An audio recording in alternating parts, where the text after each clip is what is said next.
தங்க அறையில லிங்கா படப்பிடிப்பு. மோடி வித்தையா? மைசூர் அரண்மனையில உள்ள மகாராஜா மட்டுமே பயன்படுத்தும் தங்கத்தினால செய்யப்பட்ட அறையில ரஜினியோட லிங்கா படத்தோட படப்பிடிப்பை நடத்த அரண்மனையோட சொந்தக்காரர்களான அரச குடும்பத்தினர் அனுமதி அளிச்சிருக்காங்க.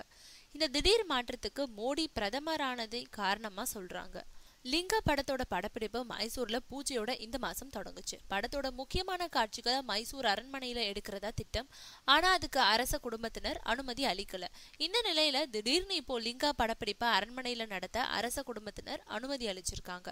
அத்தோட அரசர் மட்டுமே பிரவேசிக்கும் தங்கத்தினால செஞ்ச அறையில படப்பிடிப்பு நடத்த சிறப்பு அனுமதியும் அளிச்சிருக்காங்க. ரஜினி, அனுஷ்கா, ஒளிப்பதிவாளர் ரத்னவேலு, இயக்குனர் KS ரவிக்குமார் ஆகியோருக்கு மட்டுமே இந்த அனுமதி வழங்கப்பட்டிருக்கு.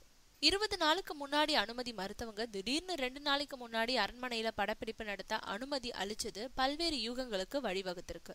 மோடி பிரதமரானதே ரஜினி படத்துக்கு உடனடியா அனுமதி கிடைக்க காரணம்னு சொல்லப்படுது. கிங் மேக்கரா இருக்கிறதுல பல அனுகூலங்கள் இருக்கு, அதுல இதுவும் ஒண்ணு.